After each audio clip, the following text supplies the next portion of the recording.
안녕하세요. 미국주식론 대학의 미준입니다. 7월 24일 오늘의 미국주식 뉴스를 시작합니다. 미준 패밀리 여러분들 즐거운 주말 보내셨는지 모르겠습니다. 안타깝게도 지난 주말에는요, 세계 곳곳에서 이상기후에 관련된 뉴스가 많이 들려왔습니다. 이쪽 유럽에는요, 지금 폭염 때문에 많은 국가들이 고통을 안고 있습니다. 극심한 더위 때문에 사상자가 많이 발생하고 있고요. 또 세계 곳곳에서 홍수 때문에 좀 난리가 난 곳도 많이 있고요. 또 제가 지내고 있는 영국 같은 경우는요, 여기 지금 온도계가 나와 있는데 보시는 것처럼 15도에 불과합니다. 그래서 어떤 쪽은 너무 더워서 걱정이고요. 또 영국 쪽은 아직 15도밖에 되지 않고 좀 이상한 기후가 여기저기서 발견되고 있습니다. 이럴 때일수록 우리 투자자 그리고 이제 소비자 입장에서는요, 이런 이상기후를 대처할 수 있는 그린 에너지를 추구하는 이런 기업들을 좀 밀어줘야 되지 않을까, 이런 생각을 해봤습니다. 자, 아무쪼록 몸살을 앓고 있는 지구가 빨리 회복됐으면 하는 좀 거창한 희망을 갖고 방송 시작해 보도록 하겠습니다. 7월 24일 보내드리는 오늘의 미국 주식 뉴스 바로 시작합니다. 오늘도 월요일 방송이기 때문에 지난주 미국 증시의 시황부터 정리하도록 하겠습니다. 일단 S&P 500을 보시면요, 0.61% 추가적으로 주가가 상승을 했습니다. 따라서 미국 증시 전반적으로 보면 올해 초부터 발생했던 미국 증시의 상승 추세가 아직까지는 여전하다, 이렇게 우리가 볼 수가 있는 건데요. 하지만 나스닥 차트를 보면 이야기가 조금 달라집니다. 0.42% 한 주 동안 주가가 떨어졌거든요. 따라서 정리를 해보면 올해 초부터 미국 증시를 끌고 왔던 테크주 성장주들이 조금 주춤하는 모습을 보이고요. 이제 어느 정도 로테이션이 발생하고 있다. 투자 자금이 조금 옮겨가는 거죠. 따라서 지금까지 좋지 않았던 추세를 보여줬던 종목들로 자금이 좀 옮겨갔구나라고 정리를 해볼 수가 있을 것 같습니다. 자, 지난 한 주 성장주들의 움직임을 좀 살펴보면요, 조비 에비에이션이 가장 많이 빠졌습니다. 16.14% 떨어졌고요. 엘버말이 마이너스 8.19, ASML이 마이너스 8%, 테슬라가 7.59% 하락했고요. TSMC가 마이너스 7.50, 오픈도 마이너스 7.09, 추이 마이너스 7.03, 리벤트 코퍼레이션 마이너스 6.32, 로블록스 마이너스 5.65, 텔라닥 5.17% 떨어지면서 성장주 중에 분위기가 가장 좋지 않았고요. 자, 이번에는 올라간 종목을 좀 보도록 하겠습니다. PGY, 파가야 테크놀로지가 지금 27% 넘게 폭등을 했고요. 레모네이드가 25%, 업스타트 플러스 16.42, 인바이테가 11.57% 올라갔습니다. 메르카도 리브레 플러스 7.51, 아이온큐가 6.42% 상승했고요. 스테미 플러스 6.07, 우버 플러스 5.54, 디어가 플러스 5.38, 펠로톤이 4.95% 올라가면서 지금 추세가 그런대로 괜찮은 주식들이다, 이렇게 우리가 살펴볼 수가 있겠죠. 자, 이번에는 메가테크 기업들의 분위기를 살펴보면요, 애플 혼자만 플러스를 기록했습니다. 0.66% 올라갔고요. 나머지 7개 종목은 모두 마이너스를 기록했습니다. 마이크로소프트가 마이너스 0.43, 엔비디아 마이너스 2.5, 넷플릭스 마이너스 3.26, 아마존 마이너스 3.47, 구글 4.29% 떨어졌고요. 메타 플랫폼즈 마이너스 4.73, 그리고 테슬라가 7.6% 빠지면서 좋지 않은 추세를 메가테크 기업들이 기록했다, 이렇게 정리가 가능할 것 같습니다. 자, 이번 주 굉장히 중요한 주가 시작됐습니다. 왜냐면요, 이 메가테크 기업들의 어닝 결과 발표가 있거든요.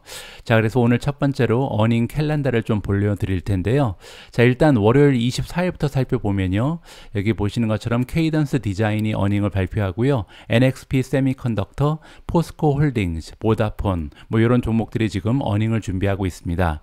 자, 화요일부터는 이제 굵직굵직한 이름들이 등장을 하는데요. 자, 화요일 7월 25일에 어닝을 발표하는 기업들을 보시면요, 마이크로소프트, 알파벳, 그리고 비자가 있고요. 다나하, 텍사스 인스트루먼트 같은 종목이 어닝을 발표하는 것이 25일 화요일이다, 이렇게 보실 수가 있을 것 같습니다. 자, 다음에 수요일 7월 26일에 어닝을 발표하는 기업들의 이름을 살펴보도록 하겠습니다.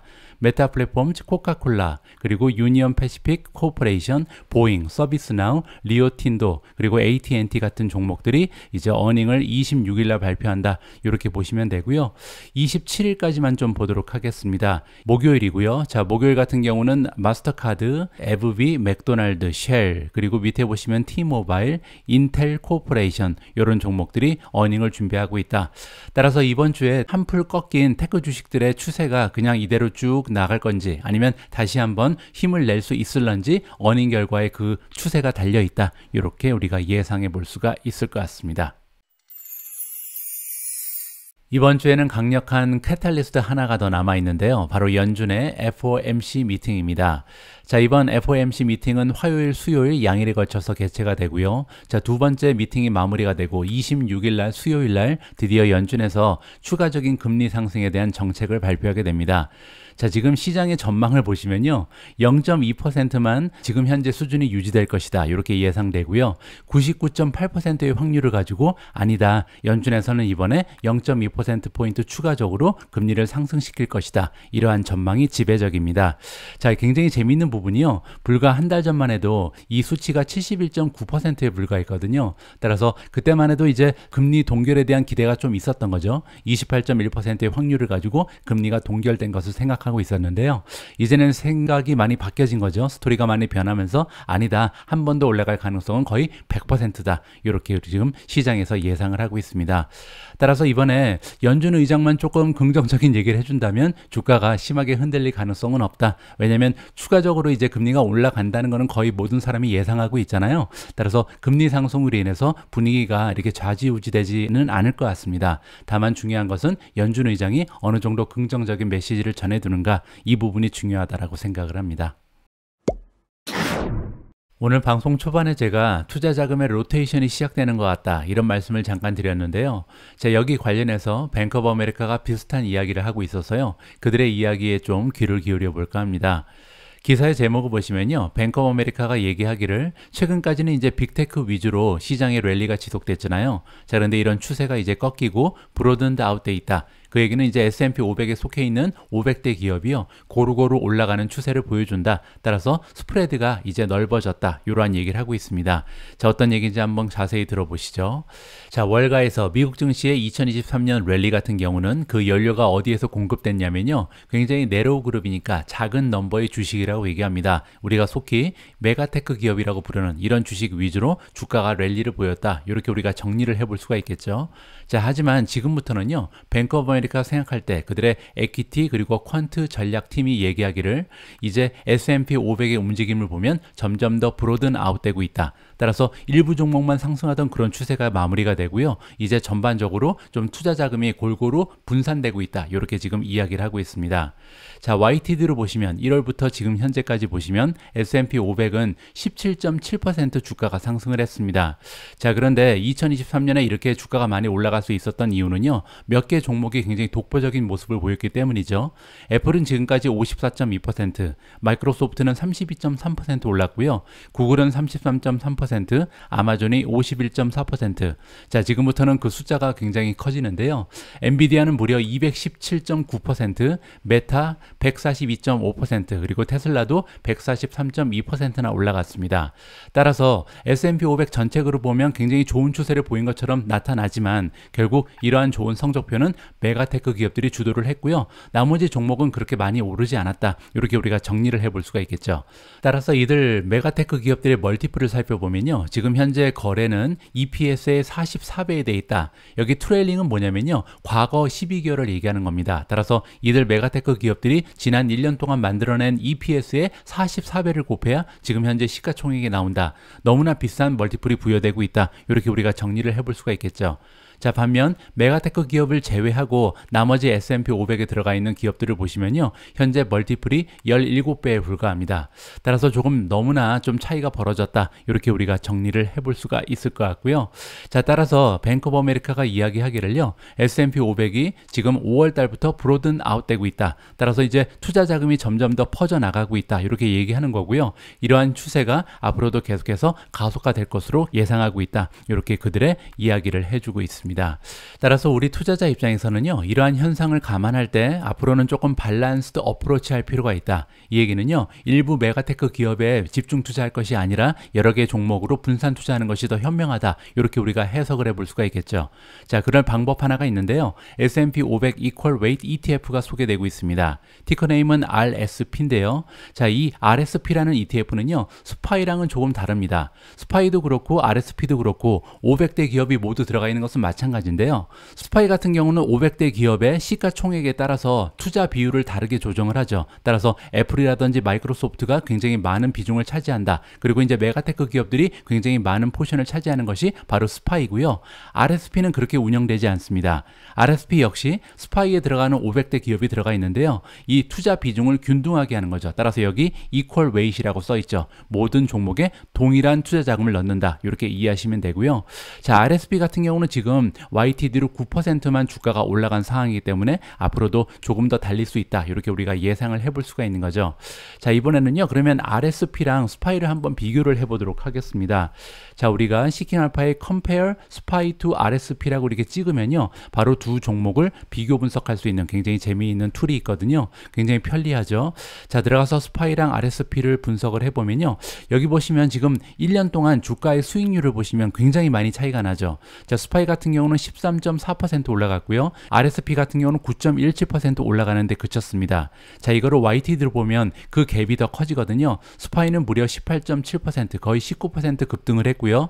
같은 기간 동안 RSP 같은 경우는 9.2% 올라가는데 그쳤습니다.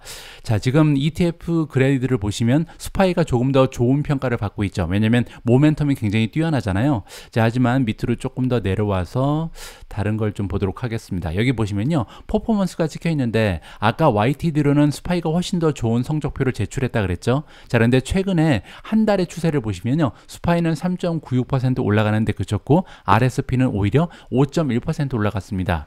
따라서 최근 들어서 점점 더 스파이가 힘을 잃고 있고 RSP가 조금 더 달리는 경향이 나타나고 있다. 이렇게 우리가 정리를 해볼 수가 있겠죠.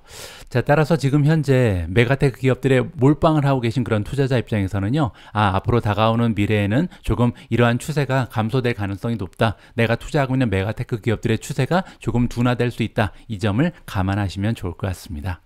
잠깐 여러분, 대부분 집에 인터넷과 정수기 사용하시죠? 만약 약정이 끝났는데 그대로 두면 최대 77만원까지 손해를 본다는 거 알고 계셨나요? 그래서 제가 믿을 수 있는 업체 한 곳을 소개해 드리도록 하겠습니다. 바로 아정당입니다.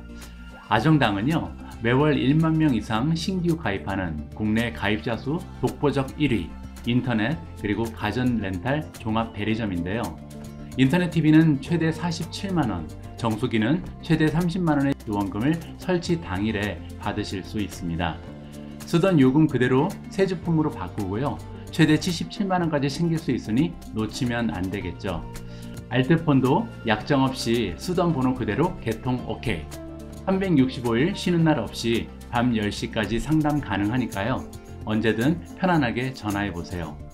마지막으로 아정당이 운영하는 16만 공식 유튜브에는요, 구독만 해도 매월 100만원 상당의 최신형 휴대폰 증정 이벤트도 진행 중이라고 하니까요, 꼭 참여하셔서 당첨 기회도 노려보시기 바랍니다. 정당하게 받자. 아정당. 다음으로 준비된 기사는 구글 관련된 소식인데요. 구글 관련해서 굉장히 커다란 뉴스가 보도가 되고 있습니다. 구글의 창립자가 구글을 구원하기 위해서 다시 돌아왔다라는 굉장히 재미있는 큰 소식인데요. 자, 어떤 내용인지 한번 읽어봐야겠죠.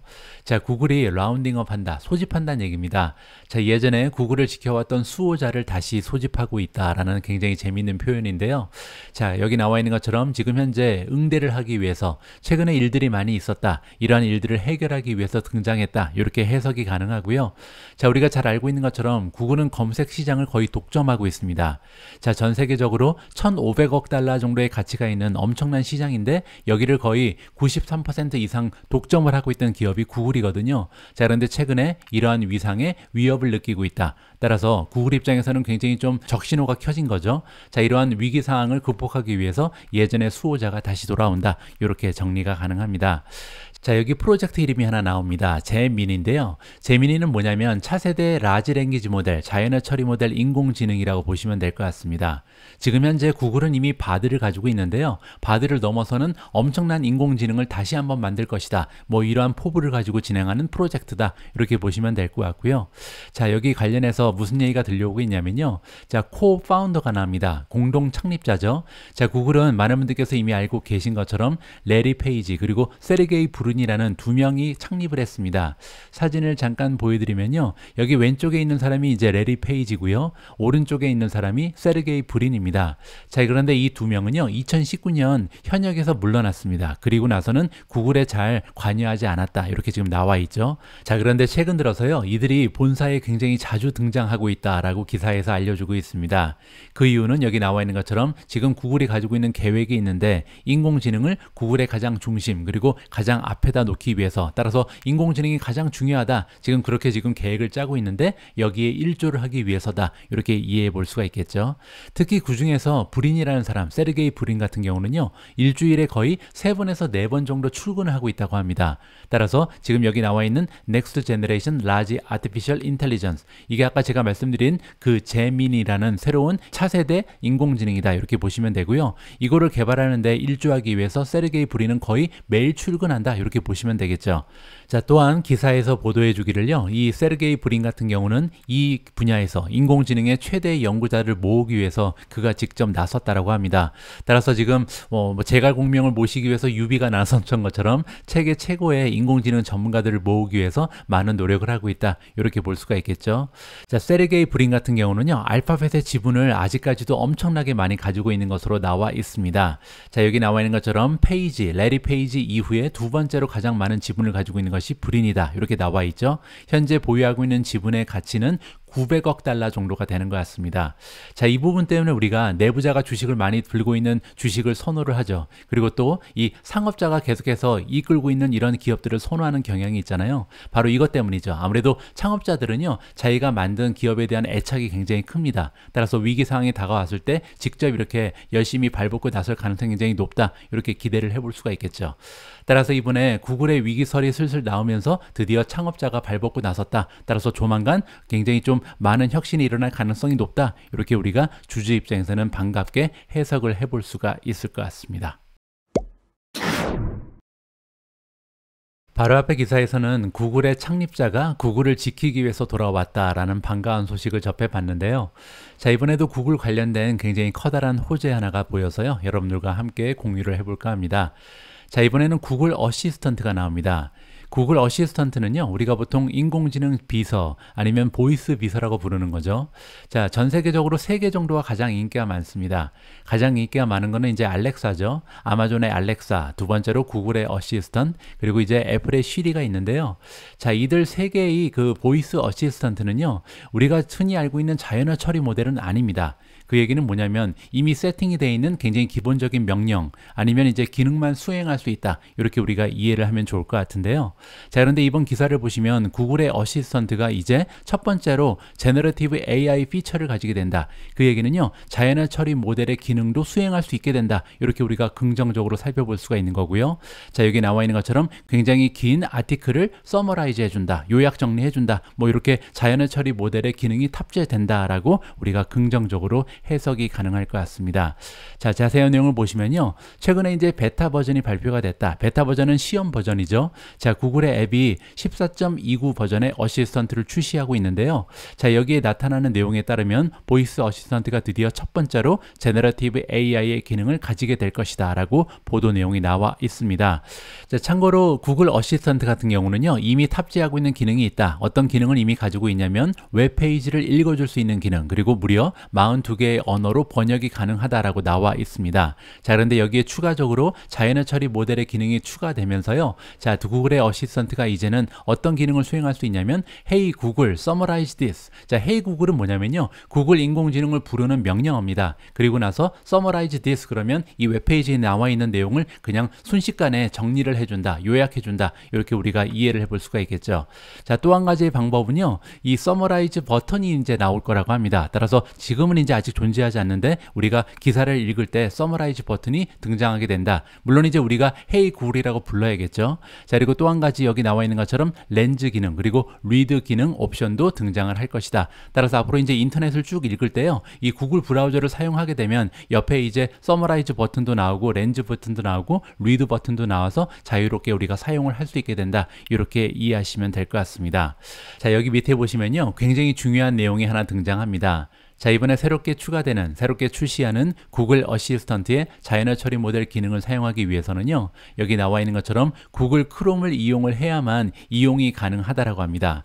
구글 크롬은요, 구글 버전의 웹 브라우저죠. 전 세계적으로 시장 점유율이 가장 높은 웹 브라우저가 바로 구글 크롬입니다. 자, 그런데 문제는 최근 들어서 이제 저처럼 구글 크롬을 이용을 하다가 이 마이크로소프트의 엣지로 옮긴 사람이 있거든요. 자, 마이크로소프트 엣지로 옮기는 이유는 하나였죠. 왜냐면 지금 제가 사용하고 있는 게 엣지인데요, 여기 오른쪽에 위쪽을 보시면 버튼 하나가 있죠. 자, 여기를 클릭하시면 바로 인공지능이 뜨거든요. 따라서 여기 나와 있는 챗GPT랑 바로 이제 대화가 가능하기 때문에 최근 들어서는 이 엣지로 옮기는 사람이 슬슬 나타나기 시작한 거죠. 자, 그런데 문제는 지금 여기서 구글 크롬을 이용하지 않으면 새롭게 추가되는 이러한 구글의 어시스턴트 기능을 사용할 수 없다. 따라서 어떻게 보면요, 생태계를 지키기 위한 하나의 전쟁이 시작됐다라고 보시면 될 것 같습니다. 지금까지는요, 구글이 검색 엔진도 그렇고 브라우저도 꽉 잡고 있었는데 이러한 생태계가 조금씩 무너지는 분위기가 조성이 됐죠. 자, 그런데 여기에서 이제 구글이 안 되겠다, 이러다 우리 다 뺏기겠다, 마이크로소프트가 다 가져간다. 따라서 이제 구글 크롬을 지키기 위해서 그리고 검색 엔진을 지키기 위해서 많은 기능을 하나하나씩 출시하고 있다. 그리고 이러한 기능은요, 베타적으로 구글 크롬을 이용하는 사용자들한테만 제공이 된다. 이렇게 이해해 보면 좋을 것 같습니다. 자, 이번에는 테슬라 이야기를 잠깐 해볼까 합니다. 지난주에 테슬라의 주가는 8% 가까이 폭락을 했습니다. 그럴 만한 이유가 있었죠. 일단 첫 번째로요, 어닝 결과에서 마진이 지속적으로 떨어지는 모습을 보여줬습니다. 이게 첫 번째, 이 투자자들의 근심을 자아냈다, 이렇게 볼 수가 있고요. 자, 두 번째 이유는 뭐냐면요, 2분기 실적은 그렇다고 치고 3분기에도 실적이 좋지 않을 거다, 이런 얘기를 했습니다. 그 이유는 뭐냐면요, 테슬라가 전격적으로 이제 전 세계에 있는 공장을 업그레이드 할 것이다. 따라서 공장을 닫는 날이 많이 낑길 것이다, 이렇게 얘기를 했거든요. 그 얘기는 뭐냐면 테슬라의 생산 대수가 떨어질 수밖에 없다. 3분기 실적이 그렇게 좋은 모습을 보일 가능성이 없다. 이렇게 지금 경영진에서 이미 귀뜸을 해준 사항입니다.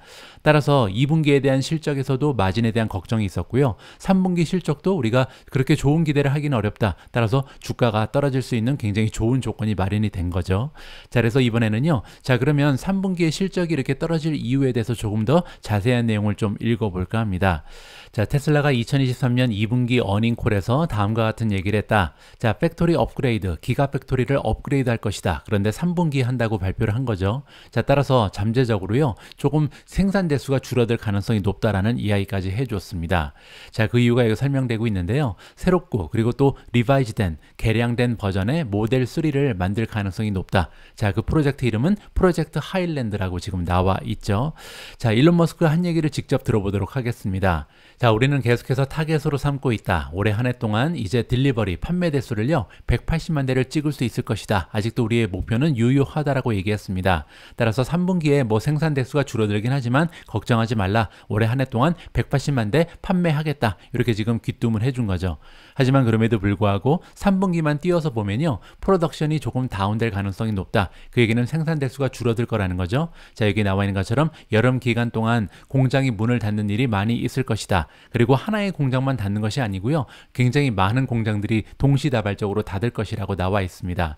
자, 여기 나와 있는데요, Sort of Global Factory Upgrade니까 전 세계에 있는 기가 팩토리를 동시적으로 업그레이드를 한다. 이렇게 지금 나와 있죠. 따라서 3분기의 실적은 조금 저하될 가능성이 높다라는 것이 일론 머스크의 설명이었습니다. 자, 그런데 이번 어닝콜에서는요, 이 얘기가 한 번 더 나왔습니다. 테슬라의 CFO, Chief Financial Officer인 제커리라는 사람이 있는데요, 이 사람이 한 번 더 강조를 해줬거든요. 자, 여기 나와 있는 것처럼 아까 일론 머스크가 3분기에 대한 그 생산 대수에 대해서 얘기를 했는데 거기에 대해서 다시 한번 얘기를 하고 싶다. 자, 이번에 업그레이드가 일어나면서 팩토리가 일을 하지 못할 가능성이 있다. 그렇게 되면요, 이제 비용은 계속해서 발생을 하겠죠. 생산 대수는 올라가지 않는데 비용만 감소한다. 이 얘기는요, 마진이 추가적으로 떨어질 가능성이 높다. 굉장히 부정적인 이야기입니다. 자, 그래서 우리는 지금 현재 이러한 부정적인 긍정적인 영향을 감소시키기 위해서 많은 노력을 할 것이다. 이렇게 지금 귀뜸을 해줬고요. 자, 그런데 과연 그러면 이렇게 동시다발적으로 공장을 다 문을 닫고 업그레이드를 하는 이유가 뭘까? 이거를 우리가 궁금해할 수밖에 없는 거죠. 자, 따라서 지금 현재 테슬라의 이그제큐티브 CEO도 그렇고 CFO도 그렇고 굉장히 좀 공장 닫는 거에 대해서 강조를 해줬잖아요. 그 이유는 아마도 모델 3의 다음 버전 때문일 것이다. 프로젝트 하일랜드 때문이다. 이렇게 지금 이야기가 나오고 있는 거죠. 자, 하일랜드라고 부르는 새로운 버전의 모델 3가 과연 어떠한 업데이트, 어떠한 업그레이드 기능을 가지고 있는지 우리가 아직까지는 파악하기가 어렵다라고 나와 있습니다. 하지만 적어도 한 가지 우리가 볼 수 있는 부분이 있는데요. 바로 이 모델 3의 디자인이다. 디자인이 바뀐다는 것은 이제 거의 확정적이다. 이렇게 나와 있는 거죠. 자, 그 이유가 뭐냐면요. 최근 들어서 이제 온라인에 새로운 버전의 모델 3가 등장한 경우가 굉장히 많이 포착이 된다고 합니다. 따라서 이제 이 뭐 레딧 같은 데 올라오는 걸 한번 보면 아, 모델 3의 모습이 이렇게 바뀌는구나 우리가 볼 수 있다는 거죠. 자, 지금 잠깐 비디오를 통해서 새로운 버전의 모델 3를 우리가 잠깐 엿볼 수가 있습니다. 뭐 모델이 이렇게 바뀌었다. 디자인이 조금 바뀌었다. 이게 바로 하일랜드 모델 3다. 이렇게 우리가 예상을 해볼 수가 있는 거죠. 자, 따라서 정리를 해보면요. 일단 일론 머스크의 커멘트, 따라서 전 세계적으로 모든 기아 팩토리를 동시다발적으로 업그레이드한다. 자, 이 부분에서 우리가 살펴볼 수 있는 부분은요. 아마도 새로운 생산의 이퀴먼트, 장비가 들어설 가능성이 높다. 따라서 지금까지 사용하지 않았던 장비가 들어서기 때문에 모든 기아 팩토리를 닫을 수밖에 없다. 이렇게 우리가 유추를 해볼 수가 있다는 거고요. 자, 지금 현재 그리고 새로운 버전의 모델 3가 길거리를 좀 다니는 게 보이잖아요. 이 얘기는 펑셔널 테스트하고 있다. 따라서 새로운 기능이 추가된 것 같은데 어떤 기능을 테스트하는지는 알 수가 없지만 어쨌든 지금 테스트 드라이빙을 하는 것으로 우리가 유추를 해볼 수 있다. 이렇게 두 가지의 사실을 파악해 볼 수가 있었습니다. 저는 개인적으로요, 이렇게 계속해서 새로운 테스트가 나오고 공장을 업그레이드하고 새로운 공장을 짓고 이런 모습은요, 우리 투자자 입장에서 장기적으로 봤을 때는 굉장히 긍정적이라고 생각을 합니다. 따라서 지금 현재 2분기의 실적 그리고 3분기의 실적이 조금 더 저하될 가능성은 있습니다. 단기적으로는 굉장히 좀 불안하긴 한데요. 하지만 장기적인 관점을 가보고 생각을 해보면 아, 내가 투자하고 있는 기업이 계속해서 발전하는구나, 투자를 열심히 하고 있구나, 향상시키고 있구나, 그들의 생산 공정을 업그레이드하고 있구나, 긍정적으로 생각하는 것이 맞다라고 봅니다. 다음으로 준비된 기사는 전력반도체 기업 온세미컨덕터 관련된 소식입니다. 사실 이번 뉴스는요, 등장한 지 6일 정도가 이미 지났습니다. 뉴스 릴리즈를 내놓은 게 7월 18일이었거든요. 그런데 안타깝게도 이 시킹알파라든지 CNBC 뉴스에 등장하지 못해서 미디어의 관심을 받지 못한 바람에 제가 이제야 파악을 했습니다. 어제 우연히 온세미컨덕터 웹사이트에 들어갔다가 이 기사를 보고요, 여러분들께 전해드릴 수 있게 됐습니다. 자, 그런데 내용을 살펴보시면요, 온세미컨덕터가 볼그와너라는 기업이랑 지금 스트래티지 콜라보레이션, 파트너십을 결성한다는 내용인데요. 그 가치를 보시면 무려 10억 달러입니다. 따라서 간단히 그냥 지나칠 만한 그런 뉴스가 아니거든요. 굉장히 커다란 호재, 이렇게 우리가 인식을 해볼 수가 있고요. 온세미컨덕터의 최근 1년 동안 만들어낸 매출의 규모를 보시면 8.3빌리언에 불과합니다. 따라서 이번 파트너십은 지금 온세미가 1년 동안 만들어낸 매출에 비해서도 그 규모가 더 크다. 물론 이제 라이프타임 밸류이기 때문에 장기간으로 이제 파트너십이 연장되면서 이렇게 오랜 기간 동안 수혜를 받을 수 있다. 이렇게 볼 수는 있지만요. 그래도 그 계약 규모가 굉장히 커다랗다는 것은 우리가 부인할 수가 없을 것 같습니다. 자, 자세한 파트너십 내용을 한번 살펴보시죠. 온세미컨덕터에 대한 소개가 나오고 있습니다. 리더의 역할을 하고 있다. 어떤 부분에서 리더냐면요, 일단 첫 번째는 인텔리전트 파워입니다. 우리가 보통 전력 반도체라고 부르는 거죠. 자, 인텔리전트 파워 분야에서 지금 업계 2위를 차지하고 있습니다. SiC, 실리콘 카바이드만 보면 4위에 지금 랭크가 되어 있고요. 자, 두 번째로 센싱 테크놀로지, 우리가 보통 이미지 센서라고 부르는 건데요. 이 부분에서는 업계 1위죠. 따라서 이 두 분야의 리더 역할을 하고 있는 것이 온셈이다. 이렇게 우리가 정리가 가능하고요. 자, 두 번째로 볼그와너가 나오는데요. 자, 이 기업 같은 경우는요, 역시 리더인데 어떤 분야의 리더냐면 서스테이너블 모빌리티 솔루션이라고 써 있습니다. 자, 이렇게 보면 조금 어려운 감이 있는데요. 인버터 같은 것을 만든다, 이렇게 보시면 됩니다. 인버터는 뭐냐면요, 우리가 보통 직류라고 부르는 게 있죠. 직류 전압을 교류로 바꿔서 이제 전압을 가지고 여러 가지 이제 애플리케이션을 돌릴 수 있게 도와주는 그런 장비를 만드는 기업이다. 이렇게 보시면 될 것 같습니다. 자, 이번에 발표된 내용에 따르면 두 기업이 그들이 가지고 있는 파트너십을 연장한다, 확장한다라고 보시면 되고요. 물론 이제 그 중심에는 실리콘 카바이드가 있습니다. 우리가 보통 전력 반도체라고 부르는 대표적인 합성물이다, 이렇게 보시면 될 것 같고요. 자, 그리고 두 기업이 이번에 어그리먼트, 계약에 사인을 했는데 그 가치는 무려 10억 달러다. 엄청난 계약이 성사가 된 거다. 이렇게 우리가 이해를 해볼 수가 있겠죠. 자, 볼그와너는 실리콘 카바이드를 이미 이용을 해서요, 트랙션을 만든다. 트랙션은 이제 트랙션 모터를 얘기하는 건데, 우리가 보통 얘기하는 전력 에너지를 이제 운동 에너지로 바꾸어주는 그런 장치를 얘기하고요. 자, 거기에는 이제 인버터가 들어간다, 이렇게 보시면 될 것 같습니다. 자, 따라서 이들이 이미 가지고 있는 이 장비를요, 더욱더 업그레이드하기 위해서 파트너십이 결성된다. 자, 여기 나와 있는 엘리트 SiC 테크놀로지가 있는데요, 이게 이제 온세미컨덕터가 자랑하는 전력 반도체다, 이렇게 보시면 되겠죠. 자, 이번에 온세미가 제공하는 엘리트 SiC 테크놀로지를 이용하면서 볼그와너 같은 경우는요, 그들이 제공하는 솔루션에 이익을 얻을 것이다, 혜택을 얻을 것이다 라고 나와 있죠. 자, 어떤 부분이냐면 일단 파워 덴시티가 올라갈 것이다. 파워 덴시티가 올라간다는 것은 이제 작은 용량 가지고 엄청난 파워를 만들어낼 수 있다, 이렇게 해석이 가능하고요. 하이어 에피션시, 이거는 이제 효율성을 얘기하는 거죠. 따라서 같은 전력을 가지고 얼마나 오랫동안 지속될 수 있는가, 이거를 얘기하는 겁니다. 그 얘기는 이제 만약에 전기차에 도입을 한다면 점점 더 긴 주행거리를 확보할 수가 있는 거고 퍼포먼스가 좋아질 것이다, 이렇게 우리가 해석을 해볼 수가 있겠죠. 따라서 온세미컨덕터 이번에 볼그와너랑 힘을 합쳐서요, 앞으로 10억 달러 정도의 매출을 장기적으로 만들어낼 수 있다. 굉장히 긍정적인 소식이 전달이 되고 있습니다. 여러분들 혹시 UAM이라는 단어를 알고 계신지 모르겠습니다. 얼반 에어 모빌리티의 약자고요. 뭐 쉽게 얘기하면 전기 헬리콥터라고 보시면 될 것 같습니다. 미준에서는 이제 전기 자동차 이야기는 많이 했는데 이 전기 헬리콥터 얘기는 별로 하지 않았잖아요. 뭐 그 이유는 간단합니다. 일단 제가 투자를 진행하고 있지 않고요. 두 번째로 더 중요한 건 제가 아직까지 리서치를 충분히 하지 못해서 아는 게 거의 전무하거든요. 따라서 잘 알지도 못하면서 이제 방송에서 얘기할 수는 없었던 거죠.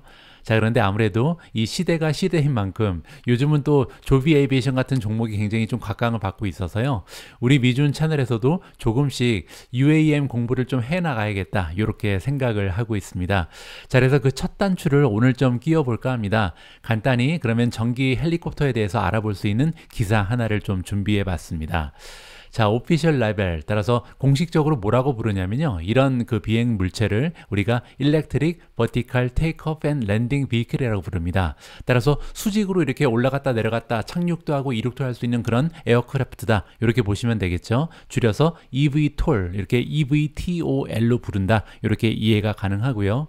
자, 만약에 이 테크놀로지가 점점 더 저렴해질 수 있다면, 따라서 나중에 굉장히 좀 손쉽게 이용할 수 있는 교통수단이 될 수 있다면 아마도 라이드시어 플랫폼을 위협할 수도 있을 것이다. 물론 이제 가까운 미래는 아니고요. 다가오는 미래에 만약에 이러한 테크놀로지가 이제 대중적으로 보급이 되면 이런 일이 일어날 수도 있다, 이렇게 우리가 이해를 해볼 수가 있는 거겠죠. 자, 오스틴 몰러라는 전문가가 등장합니다. 이분은 에퀴티 리서치 팀의 다이렉터고요. 자, 특히 이제 어느 분야에 담당을 하고 있냐면 서스테이너빌리티, 따라서 이제 지속 가능한 에너지 쪽에 담당을 하고 있는 전문가다, 이렇게 보시면 됩니다. 카나코드 제뉴이티에서 일을 하고 있고요. 자, 이분이 얘기하기를요, UAM 같은 경우는, eVTOL 같은 경우는 이 진화적인 테크놀로지지 혁신적인 테크놀로지는 아니다. 따라서 없던 게 갑자기 등장한 게 아니라는 거죠. 점점 더 테크놀로지가 진화를 거듭하면서 나오는 자연적인 진화 과정이다, 이렇게 이해가 가능합니다. 자, 몰러라는 전문가는 두 종목을 우리한테 추천해주고 있는데요. 특히 잠재력이 뛰어난 종목 하나, 첫 번째는 조비 에이비에이션이고요. 두 번째는 아처 에비에이션, 이렇게 두 종목이 가장 미래가 밝다, 이렇게 얘기하는 거죠. 자, 그 이유는 간단합니다. 첫 번째 줄에 서 있다. 따라서 첫 번째로 가장 먼저 움직이기 시작했기 때문에 어느 정도 어드밴티지가 있다, 이점을 가지고 있다, 이렇게 설명을 해주고 있는 거죠.